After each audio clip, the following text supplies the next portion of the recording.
I'm gonna give you some tips for the new hero Scabbs. I played him like 4 times already, and I'm gonna show you the first time that I got him offered, which is this, literally the first game I played.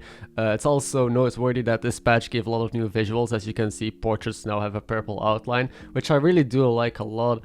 And the animation when you go into combat is different, so overall, I think, you know, this patch did have some cool things that were not announced that you'll see in this video. And Scabbs, I think, is an amazing hero. I think he is actually insanely good, and a lot of people underestimated him for sure. So a lot of people say he's a worse stats, but he is more of like a combination of Xyrella with Tess and Yogg, a bunch of combined heroes. I'll talk about him more later. But basically, I think you want to hero power every single time early, because you get units for 2 gold, right? Like Xyrella is just great tempo. Like Yogg, 2 gold units instead of 3 gold is great. I do like staying down with him because I feel like most people, well, you'll get one-shots from them. So if you stay down, it's easier to find pairs and triples. I'm gonna Jeef curve here though, because this shop isn't too great. If there was a token or a pair, I would probably continue staying on one.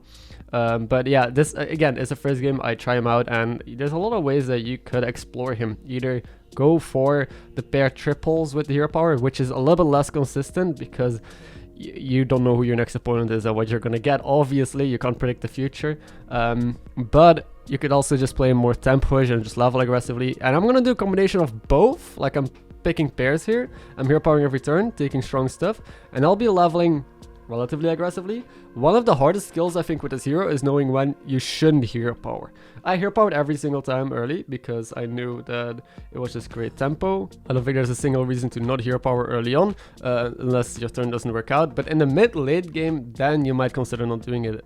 Now, for example, against this guy, we just got a 3 drop. He had Murloc, so we could triple the Murloc maybe. But for 2 gold on turn 5, you get a 3 drop Pirate here. I mean, that's pretty good no matter what hero you are. And since there is a lot of heroes that do like going 3 on 3, like Ysera, like Cookie, like the Scalewing, you're able to yoink some 3 drops early, and that's just absurdly strong. Because Xyrella for 2 gold can't really do that, plus it would turn into a 2-2, so that's the advantage that Scabbs has. Plus you can scout, you can kind of know what your opponent is doing. Here I hero powered, maybe looking for the triple. Instead, I'm just taking Scallywag, and I'm leveling. So I'm leveling rather aggressively. I'm tier 4 already on turn 6. And we have the setup with still a pair, and we're still fine. 43 HP. Haven't taken a single hit of damage yet. I also want to point out that I think Scabbs can get between 2 to 5 armors, so that means that the designers thought that Scabbs was going to be in the stronger end, but not S tier, like competing with the top heroes. And, you know, maybe this game will make you think otherwise, or the next game, because I got another Scabbs game going up that was amazing. Like I said, I played him 4 times. So if you want to see that, don't forget to subscribe to the channel if you're new. Anyway, we're here powered into a Mama Bear because you're facing Jandas. That's not a good thing. The difference between Tess and Scabbs mainly, let's talk about that now, is the fact that with Tess, early on, she's pretty bad. You need to use 1 gold to just see your opponent's shop, and then 3 golds to buy the cards, right? So that's 4 gold if you just want to buy 1 card from your opponent. Scabbs does that for 2. Plus, you get to get your next opponent's board. So with Tess, you would have to wait an extra turn. Like, you would have to wait an extra turn here before you can steal this Mama Bear from Jandas. But again, you could have faced Jandas a turn earlier, all that stuff. One misconception that I see pretty often as well is that you get your opponent's board at the moment, so you better wait until the end of the turn to press your button, but that's not true. You get your lost opponent's warband, so lost fight, what they had on the board, that's what you're going to discover, so you can just press it at the start of turn. It doesn't matter too much. Now, here party against Flurgle, hopefully hitting that triple, missed again. I still have these shitty tokens on board, and I'm playing rather greedy. That's another thing I noticed. The meta is a bit more high roll-y, and you can get away with more stuff because Diablo is gone. Hooray. There's our triple. We just rolled it naturally or manually, whatever the hell you want to call it. I'm going to give up on this pair instead and go probably for a 6. We could go for a 5 for Hugger. But hey, we're pretty strong still. And Eliza would be great. Maybe, I don't know, a Mogadon, because we still have like a Mom Bear in hand for extra adaptance stats. We got Seafood Slinger, which could be good. We have no Murloc in the shop though. Nosy, I think, is too slow. Hamul, however, can give us another triple and Hoggers. And Arhamul was trash. So it kind of sucks that Arhamul just gave us Pirates that I don't really care too much about yet. And we have this Mount Bear still in hand, by the way. I haven't used it because I haven't seen Great Beasts. Instead, I'm just playing with these double Peggies because, as you might know by now, I do enjoy Pirates a lot.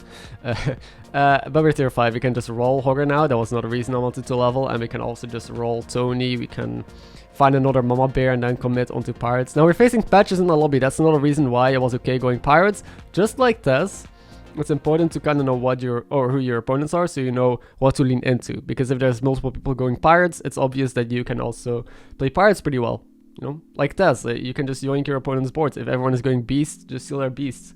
Late game, Scabbs is insane because if you're facing a 1v1 against the same opponent, you can just steal their stuff, obviously, and become better than them at what they are doing. Which is the same as Stas. I think Stas is a better late game hero because you can steal their entire board late game and money isn't that big of an issue. But Scabbs is a better early game hero, and that's the main flaw with this. They don't have that.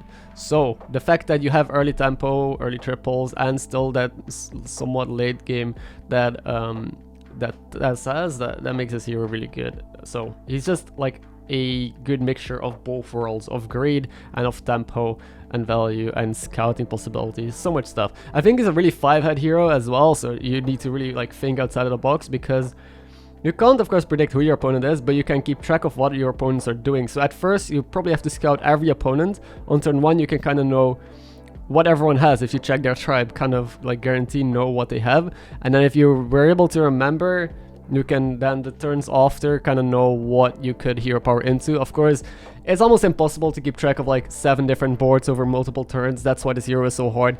So I try to keep track of the most important heroes that I know can high roll or that are important to keep in mind.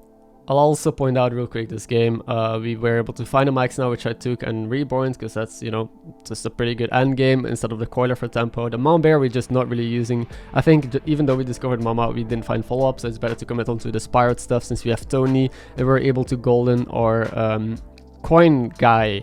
I keep forgetting his name with the Tony.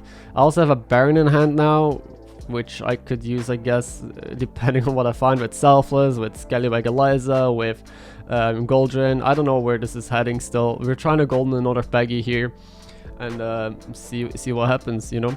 Now, this guy, you know, we know that they are playing Beast. They have like the Crocolisk Mount Bear combo. We're able to golden our other Peggy, which is beautiful. One thing I'll also note is that you only like discover 3 cards, so if your opponent has a good card, you're not even guaranteed to get it, which is one downside with Scabbs. Like if we could have hit another Mama Bear from this or a Crocolisk from this Gendis, for example, but instead we got a Baron and then 2 other cards, then didn't matter. And here's another good example of a not to hero power. We're up against Flurgle and he just has 6 Murlocs. I don't care about a single Murloc, and Bran. He's on tier 4, so we can't have Amalgadons, meaning I don't really care that much about, you know, wasting 2 gold or 1 gold, because I can always sell the card back, but I think you don't just want to throw away 1 gold like that. And I think this is the first turn I don't hero power. Now I'm just cycling cards. We don't have a Hogger with double Golem Peggy. This is once again a very interesting game where I'm just trying to play a strong board. And here's a Khadgar MarkMcKz play. I do have to give credit to Ultra Tilt, I think, in chat, who suggested this. Like I usually don't like going with Reborn Khadgar stuff because of board space issues and because, you know, it's just better to play another Poison or Selfless that is guaranteed to get value. But in this case I didn't have amazing cards to end on, and against big Murlocs, I mean, it's pretty decent, and you can see it winning our fight here and able to kill Flurgle. Even without, we were probably fine, but still it was a neat little interaction that you might want to know about in case a situation ever arises. We still have, you know, Selfless Baron in hand. We hero power against someone who has Eliza, so that's very good info. I did not know this guy had an Eliza, so, and a Scallywag. He's gonna have some sort of scam comp, right? I want to golden this Eliza. We still got our Tony, which got pretty massive, honestly.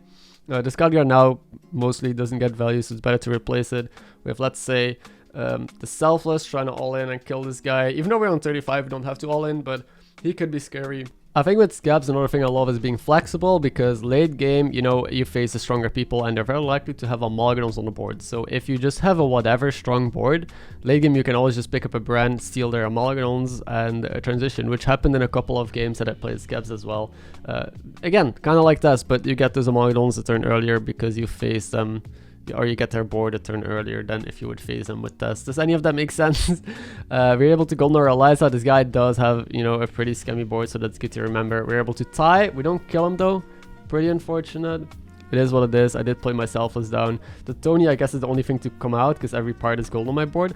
Never found a Hogger. Very unfortunate, because imagine if you had a golden Hogger on this board. That would be so spicy. I also have so much gold. Like, I've just been farming coins. Might as well level, right? This is Scully. I don't think we're ever like a Scallywag Slysssa comp, since that guy has like golden Scully, double Scully, and 2 golden Slyssas. I'm gonna pick up Zep because he seems like, you know, he's just gonna be a scam comp, right? And there's Hogger. You can kind of see me freaking out. It's pretty late. I'm still gonna take it because I still believe, for whatever reason, I'm a little bit too addicted, I guess. You probably shouldn't take it here. But hey, we'll see how it works out. I do want to, you know, maximize my gold here, so I sell my brands, since I don't see it having too good of a use for me. And just buying the Spirit for some stats and buying the Selfless. Because, you know, keep in mind, double Paggy is still great. Every card that you buy is +4/+4 stats. So that's why Hogger felt so valuable to me. And because we have the Slysssa, meaning we can, you know, make use of an extra pirate as well. And because I know that my last opponent is pirates, I'm leaning heavily into it, since I can yoink another Slysssa here, or just more good pirate stuff, right? There's Slysssa, there's also a Mulligan. So now we have the info that they have an Mulligan on their board, which they didn't have last time. Something we can now, you know, potentially play around. He also still has his Scallywag, so it seems like he is a mixture of Scallywag, scam stuff. We'll find out. I guess we have 35 HP. We have all the time in the world to transition in case necessary. This taunted Max now is also still pretty decent. Now, not against this guy in particular, but hey, it's still a good card if because he can't really open with a big unit right now and try and snipe my Slysssa. He has to open with his Scallywags or with a Divine Shield poison. And if I attack first with Selfless, we could also get great value. Now I'm playing this Amalgadon with a brand, selling my scaling because, you know, I don't think it's gonna matter that much in the end. I'd rather just have poison Divine Shield. We missed, kind of sad. Anyway, Bran, you know, I mainly picked it for the 2 extra adapts. I'm just gonna play a Zap because, again, I do suspect that he is gonna transition into a Scallywag comp. I'll play a Sporny back in case I need to kill off a big dude. And yep, he has double Khadgar, double Golden Slysssa, and double Golden Scully. And, you know, without Khadgars, this comp doesn't do shit. So our scouting was able to help us. He sold us a Mulligan though, and this will be very clean. First game with the new hero, pretty easy. So this is my initial thoughts and reactions on him, how you play him, how he feels. He's like a good mix of having early tempo, being able to scout, and having late game high roll potential. Hope you enjoyed this. I'll post another Scabbs game again later today. Thank you for watching, and I'll see you in the next one.